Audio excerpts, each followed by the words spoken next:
happening on Wall Street. Economic indicators. Who knows where this is going to end up? To understand the economy, you have to understand human nature.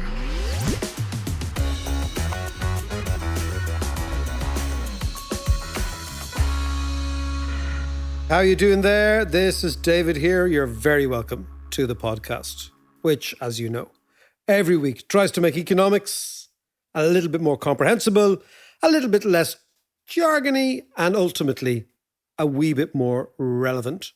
Now, this week, against a background of Ireland coming under the cosh when it comes to the Apple tax decision, Ireland being described more or less as a tax haven, and many people ahead of the Irish budget saying we're far too dependent on multinationals for tax revenue, we're going to look at some big picture ideas, which is how does a country like Ireland, a nation state, deal with the corporate state, i.e. corporations, not just now, but over the course of the next decade or two. And we're going to suggest a reasonably optimistic and I think reasonably logical way out of the present dilemma, which is we're going to reimagine the relationship between the state and the corporation. We're delighted to announce that the Dublin Podcast Festival have debased their currency profoundly by allowing John and I get on stage on the 28th of November, a Thursday, in Vicar Street for a bit of chat, a bit of economics, a bit of malarkey, and hopefully a wee bit of lateral thinking. Join us if you fancy it. Have a gander at ticketmaster.ie. Dublin Podcast Festival, Thursday, 28th November, Vicar Street. See you there. Now, as always, every week, I'm joined by your man, Mr. Davis. What's the crack, sunshine? Very good, as always. How are you? I am in great form. You're after all your travels. Are you back down with Neil boxing? Oh, geez, I'm back boxing. It's brutal. I swear to God. There's bits of me that he has said. He talks about, I didn't know what a lat was. Oh, yeah. Lats. I'm lifting weights, which I've never done in my half a century on this planet. And it's quite shocking that bits of me when I go to bed are sore that I've no idea. And it's always 2 days later that they absolutely kill you. But good man, you're looking good. I feel like one of those Mexican boxers. Who's the boxer who said no mas? Alberto Duran, when he was fighting Sugar Ray Leonard. You got to know your boxing. He was fighting Sugar Ray, and he just eventually said no mas, no more. And every now and then with Neil, I just go no mas, no more. Excellent. Apple's up more than 6% right now. Google about 3%, but Dell, Intel, Research Motion, and Microsoft are all to the up. It is the biggest tax demand ever imposed by the European Union. Taxes. It's nothing but organized theft. The Irish government's been ordered to recover almost $15 billion. I got my income tax this morning. There is no harmonized rules on the EU level that harmonizes corporation tax. It's a shame, it's a shame. Don't forget to tax my bosses, man.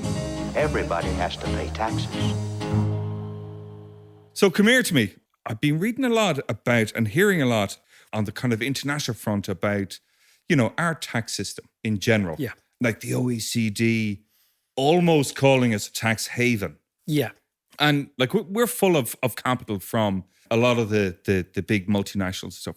Have we become over-dependent on the multinationals? Well, John, I think this is a unbelievably crucial question, issue that we have to dissect in Ireland, which is our relationship with multinationals. Because as you know, American multinationals, just to put a figure on it, have invested more in Ireland than they have done, now this is extraordinary, in China, India, Russia and Brazil combined. Really? So it's $400 billion of direct foreign investment. It's by far and away the most significant direct foreign investment per head of population in any country in the world.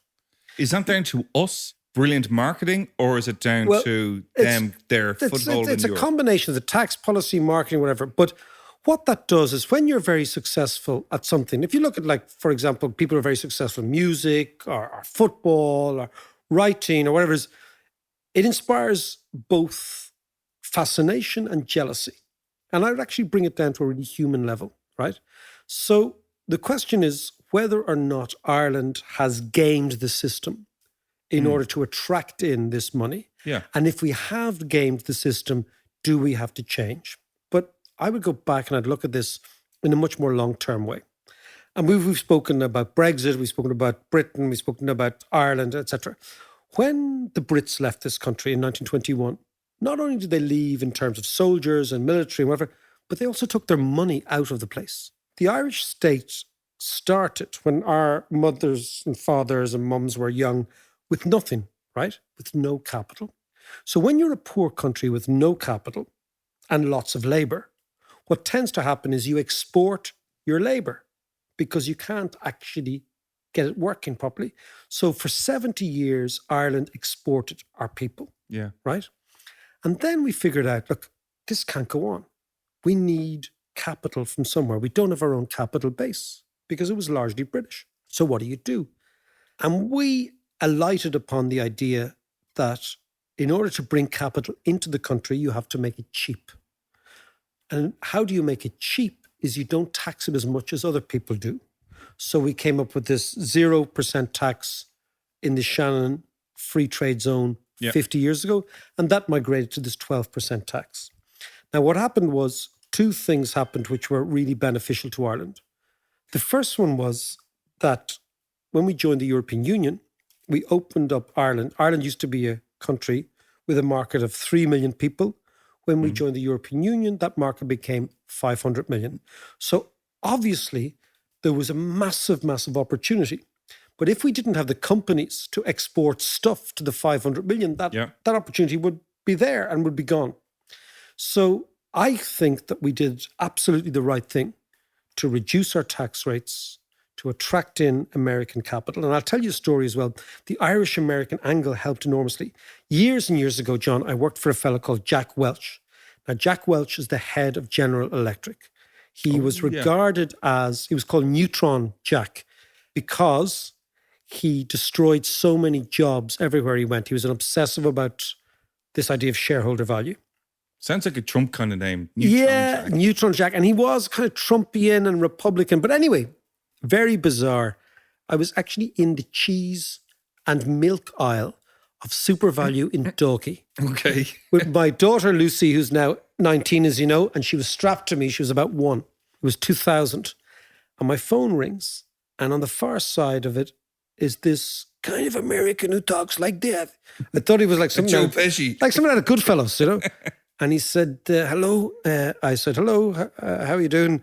He said, the name is Jack Welch. I'd like to talk to you. And I said, what? Because I knew who he was. And it was the real thing. It was him. And he asked me, would I actually MC his book launch around Europe, which was a really lovely thing. Wow. Yeah, it was in 2001. Wow, that's incredible. In actual fact, in terms of timing, it was really bad because it was about 2 days before 9/11. Right. So the news cycle, let's say, moved on from that. But anyway, I asked him many things. It was a really brilliant experience. But I did ask him one thing about General Electric in Ireland, GE in Ireland. And I said to him, Jack, did it make any difference to you that your grandparents were from Cork, that you invested in Ireland rather than any alternatives? And he said, absolutely, because he had one of those voices, right? But he did. He said, so there was an Irish, so there was a tax angle, there was an Irish-American angle, because Irish-American... Did he invest a lot? GE Capital put huge, huge numbers through here.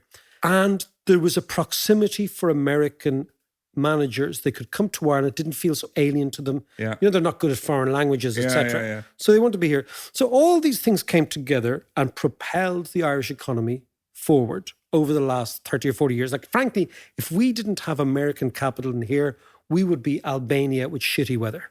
Okay? No, we would, because there's nothing going on here, right? Hang on. So, did you do that tour? Yeah. It was an amazing tour. Wow. Amazing tour. That's another story altogether. Another story altogether. Okay, we got to get into that one. But in actual fact, I'm still quite friendly with Jack, and I would talk to him every now and then. And he's getting well on now. Yeah. But back then, he was at the height of his powers. You know, he was maybe late 60s, and he was the whole thing. But he's getting well on now. But a very, very interesting man. And a man who changed the complexion of American corporate boardrooms and who's involved in this discussion we're going to have. But was he responsible for the kind of vanguard of all the American? He was not at the vanguard. He was the vanguard of shareholder value, which has become discredited, and rightly so. But he was very significant because basically multinational corporations are like, they behave as a herd, they're like cattle, right? So if a big person, it's like the anchor tenant in a supermarket. If you get Dunnes Stores in a supermarket here, you're laughing because they bring in the traffic and they bring in everyone else. Yeah. So if you get General Electric, you're laughing. Or Pfizer, or Microsoft, or Apple, because they bring everybody with them. So what happened in Ireland, we got these anchor tenants because of the low taxation. They came here, then there's a halo effect. Everybody else wants to come here. And suddenly you have something interesting, which is a totally new Irish capital base. Now, the question now is, what do we do about this in the future? Because for a long time, nobody questioned what they were doing here. The relationship was, we needed the jobs and the tax revenue. Mm-hmm. They needed a location to export to the European Union from Ireland, where there'd be no tariff barriers, totally free access. They'd be members of the single market and then the customs union, so they were fine. So up until recently, the whole thing has worked well, and I believe is absolutely essential, not just for Ireland, but for every country to realize that if you're a small country, you have to escape the tyranny of geography, the tyranny of size. You have to project yourself out to the world. And the way in which you do that is largely with other people's capital, other people's brands, other people's marketing machine. And it doesn't really matter who owns the ultimate product, as long as you're getting wages and taxes out of it.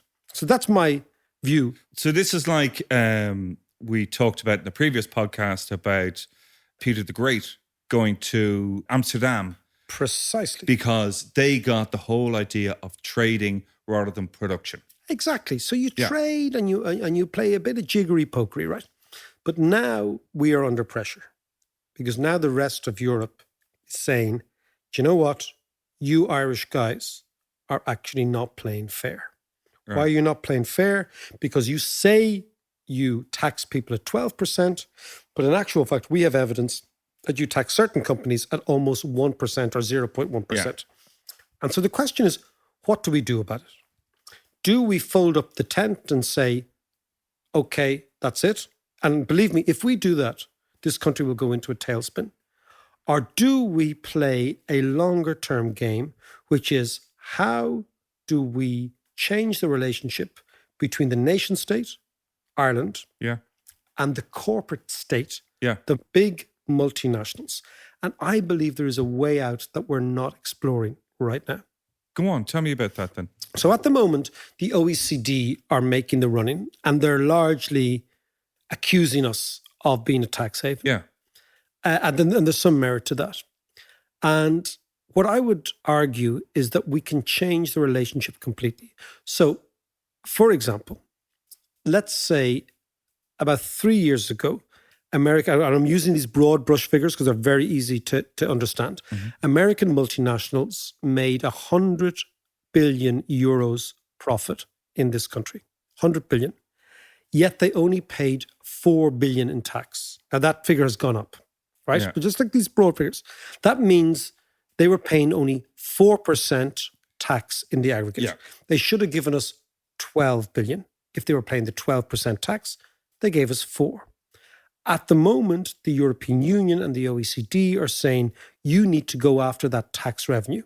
So the Apple tax thing, the 13 billion, is another part of this. That seems fair enough. That seems fair enough. Now, the question is that fair enough? Or does that make any sense to us? Or is there a better way of doing things? So what strikes me is that we need to understand that our business model and everyone's business model, if you're a small country, is based on attracting in capital, fusing it with your labor, your tax system, producing good stuff, and actually making some money. That's how the world works. Okay. So what do we do here? I think there is an option, and the option is to take the difference between what they do pay in tax, which in this example is 4 billion, what they ought to pay in tax, which is 12 billion, which is 8 billion, And rather than go and say to the multinationals, we would like that money in tax revenue, what we say is we would like that money in shares of your company. So 8 billion across the 100 biggest multinationals, shares that are here. And the reason this is interesting is it's always I've always been interested in the difference between wealth and income. Yeah. So wealth is a permanent form of income when you have wealth. So a share, an asset. And the best way to describe it is wealth is something that makes money for you even when you're asleep. Yeah. Right? Yeah. Whereas income, you've got to get out of bed and work for it. Yeah. So the difference between tax is income, but shares are an asset and they are wealth. Now, could you imagine if we put 8 billion aside every year, these are broad brush figures, into a wealth fund, a sovereign wealth fund. So 8 billion of shares, blended shares of Apple, Google, Facebook, Microsoft, Intel, Pfizer, Bank of America, all across these huge industries. Very, very quickly, that fund, that wealth fund, could grow dramatically. Sure, okay? yeah. Now, I think what we should look at the multinationals as a one-off opportunity, a bit like an oil find. So imagine when Norway found oil. When Norway found oil, they said, okay, we found oil. We're lucky. This is one-off. We're going to put all the money into a massive sovereign wealth fund. We're not going to touch it at all. We're going to leave it there. And we're going to build money for future generations of Norwegians. Contrast that with the British, who found oil, for example, and they blew it all in the Thatcherite booms of the late 80s. Yeah. So basically different countries. So we look at the multinationals as an oil find. And we say we will take shares rather than tax income. We will then allow those shares be put into a sovereign wealth fund, and we will allow that to grow. And over time, that could grow to 100 billion, 150 billion very, very quickly. And then here's another idea, which is that most countries regard sovereign wealth funds as pension funds. Yeah. Which is to pay people for getting older. Yeah, But okay. Yeah. You shouldn't get a reward for getting old. That's what we all do. Like you and I are getting old, right? Feeling it today. If we decide that you would use a sovereign wealth fund for old people and pensions, that's one thing. But I think, given the way the world is going, given the change in jobs, given the fact that I really believe in 20 years' time there will be no jobs. There'll be no God, jobs. Don't say that. No, everyone will be on contract work. There'll be no jobs. Yeah. So a country that becomes successful in 20 years' time needs to be an entrepreneurial nation full of individuals doing their own things, creating kind small of a companies. national gig economy. The whole thing would be. Well, there's a very good book, and I rarely would cite Israel as an example of a thing to do, but there's a great book called Startup Nation about Israel. Yeah. And the Israelis have been at the forefront of technology in a way in which no other small country has been. And I think this is how to run your economy. That basically we will not have the luxury of large corporations. We'll have small startup corporations and everybody doing their own thing. But what detracts from that is a lack of capital. So can you imagine using the wealth fund, not as a pension fund, but as a startup fund? Yeah. So that all our kids, forget us, right? We're over the hill. All our kids have a little amount of that wealth fund. And they then could actually, because it will be divided by the population, they could then go to a bank and say, I would like to create a small company. And the bank would say, that's cool. Do you have any capital? And they'll say, yes, I have my percentage of the sovereign wealth fund. And the sovereign wealth fund has shares in Apple and Google and Microsoft and the companies to come. Yeah. The companies that we haven't even imagined yet that will be located here. And the kids could then pledge that small stake in the sovereign wealth fund as collateral against lending to finance their startups. And we could change the entire country and create a startup entrepreneurial culture in this country, which is exactly what I think is going to have to happen in the years ahead. Okay, let me interrogate this a little bit then. What would that mean from the multinational side? What would it mean from our side? Because, those shares only have value as long as the multinationals have value. So say in 10, 15 years' time, are Apple shares going to be as valuable as they are now, for instance? Very fair question, right? I believe, as you know, that you always have to have skin in the game. Yeah. That companies will change. Apple might not be the company at all in 10 or 15 years, but somebody else will. And if we create the environment that makes it attractive for them, just think about it. Money is like water. It flows via the path of least resistance. Yeah. So if you ever watch a stream, why does it flow that way? Because there's no rocks, there's no resistance. That's why it flows. Money is the same. So if we decide to create this country, this economic entity, this trading nation, where money can flow into easily and attractively, then, for example, the multinationals will come here. They will definitely come here. Yeah. The question is, why would they find this interesting? Okay. Yeah.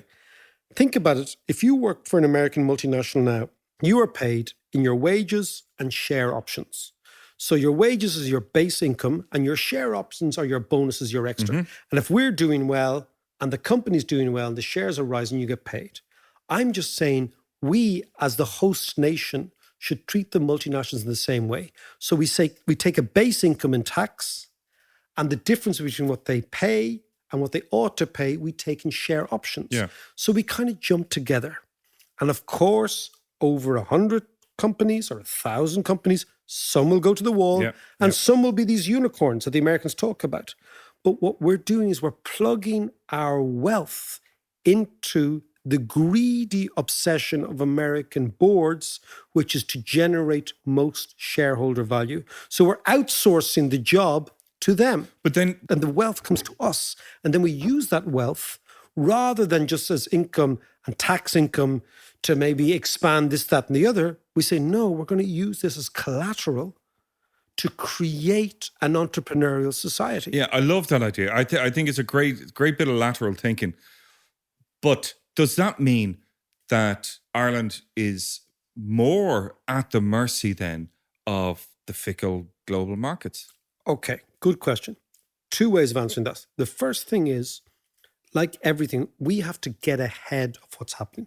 At the moment, Ireland is on the back foot. And the back foot is, we're not a tax haven, we're not this, we're not that. We've got to get ahead of that. And actually, rather than the conversation being dictated to by the OECD and the European Commission, we've got to say, no, here's our alternative. Okay. We're going to actually make the first iteration in this change of the conversation. So that's the first thing. So we need to come up with a new idea.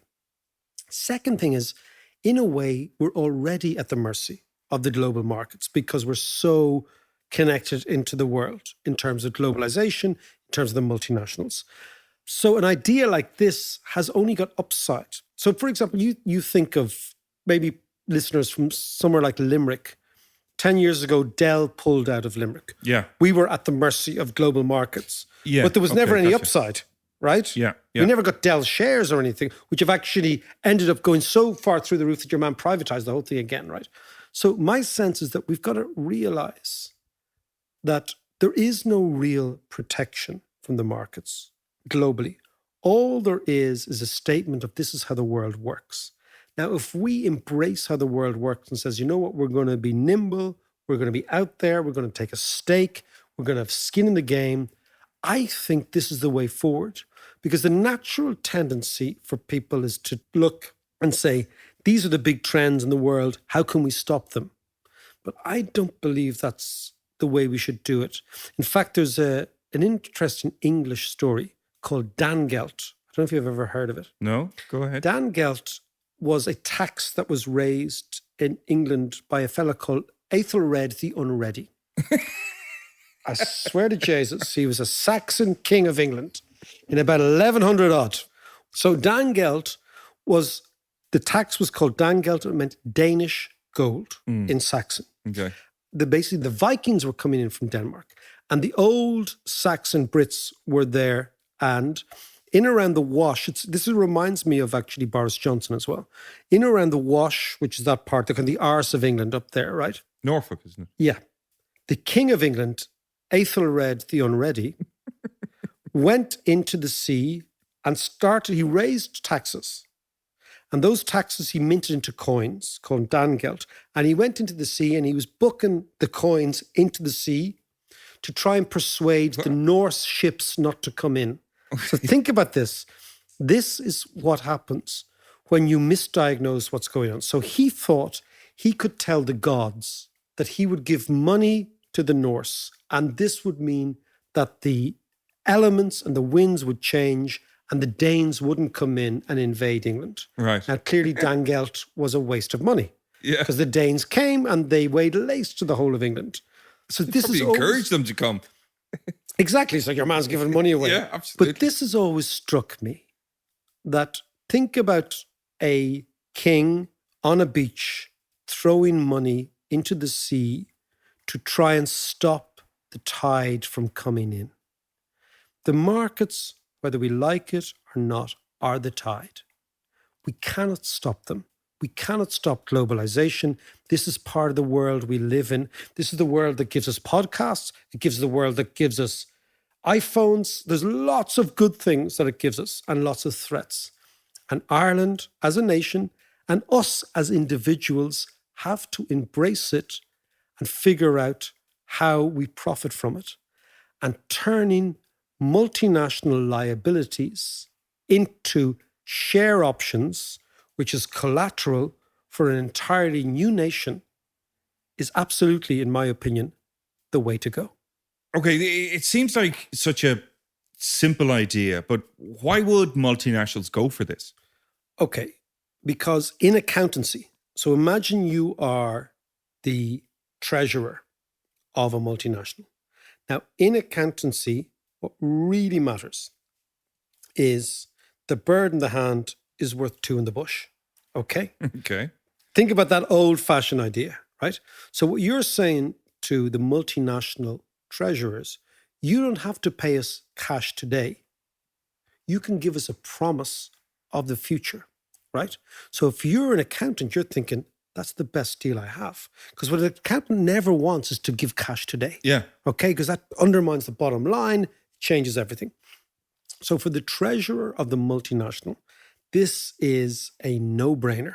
Because rather than paying the Irish Treasury €1 billion today, and think about what we'd spend $1 billion, given our political cycle, the more money these fellas get in the Treasury in Ireland, the more they spend. Yeah. Right? And the more they waste. They get this, that, and the other. So for the treasurer of the multinational, what they see is an opportunity not to pay cash today, to pay an IOU tomorrow. Yeah. That's gold for them. So they will all line up and love this. For us as Irish citizens, it actually gives our politicians less money to waste during elections. Okay, yeah. Which I think is a good thing. Yeah, exactly. absolutely. And ultimately, also, what we're doing is we're saying to the multinationals, the way in which you incentivize your employees, which is wages and stock options, we are going to turn that on its head and incentivize you, which is tax and stock options for us. So if we would break ranks in the world, lead the world and say, you know what, we've got the big idea, I believe every single treasurer, corporate treasurer of a multinational would be biting our hands off. And then you say, what about the shareholders? Because the existing shareholders might say, well, hold on a second, I'm buying Microsoft shares or I'm buying Facebook shares, and Facebook are giving shares away to the paddies. Yeah. But then you say, but it's the same as Facebook's employees. So you cannot be against giving shares to a country, a host country, and before the remuneration strategy of the company internally, which is also giving away wealth to the employees. And finally, John, I think the climate's changing. And by that I mean the world, we talked about Jack Welch earlier on. Yeah. The world is moving away from pure shareholder value. And what it's saying to companies is you have to be just more than giving money back to your owners. you have stakeholders. And those stakeholders Yeah, are employees, Yeah. are your customers, Yeah. are your supply chain, but also, and this is the key, are your host nation. So we as the host nation change the grammar of the discussion by changing the way we regard them. I can only see upside. What would a shareholder meeting look like? Given the fact that a nation state would have a different set of values and priorities than an individual or a pension fund that's invested, or very good question. I don't believe that as a nation state, we should be deciding to dictate to companies what they do. I think that leads you into a crazy Soviet-style idea. Look, basically, companies are the best people to run their companies. That's what they do. Yeah. Our nation state doesn't do that. Well, we've often talked about why businessmen shouldn't be politicians and vice versa. Businessmen should definitely never be politicians. But I think that the serious idea is whether or not the nation is compromised by the values of the corporation. Yeah, exactly. And I think that's a grey area that you'd have to figure out. I think it's a good question, and I think it's a grey area you'd have to figure out. But I think ultimately we have got to redefine the relationship between the nation state and the corporation, not least, and this is really important, because Ireland depends much more than any other country on their investment. We have more at stake. We have a dog in this fight. And if we back off and allow other people dictate the terms of the negotiation, we will lose. Thanks very much for listening. I hope you enjoyed it. Now, before we let you go, I want to give you a sneak preview of some premium content which you can access via Patreon. Today, I am delighted to be able to speak to Robert Fisk. I remember when Fallujah became the center of resistance to the Americans and to the Shiites. This is 2004. I went down to Fallujah one day and I talked to, in those days you could get away with it without having your head chopped off. And outside a mosque, which was funded by the Saudis, there were a pile of videotapes. This is pre-DVD, really. And I thought, what are they watching? So purchasing in huge numbers. And I bought some, took them back to my hotel in Baghdad, put them on. They were all execution. What they were videotapes of executions, clearly of Caucasians wearing black and white shirts, so they were Russian soldiers, being executed by Chechen butchers. Actually butchers, people who knew how to slaughter animals, and they would face the camera, they wouldn't know what was going to happen. Suddenly this knife, and they'd try and cope with the pain, and then you flood of blood, and you know. And I realized at once these were teaching aids. These were attempts to teach those in Fallujah how to kill, and it was done with a knife. They were slaughtering animals. If you enjoyed that, you can hear the full episode and much more by joining us on Patreon, which is patreon.com/David McWilliams. See ya.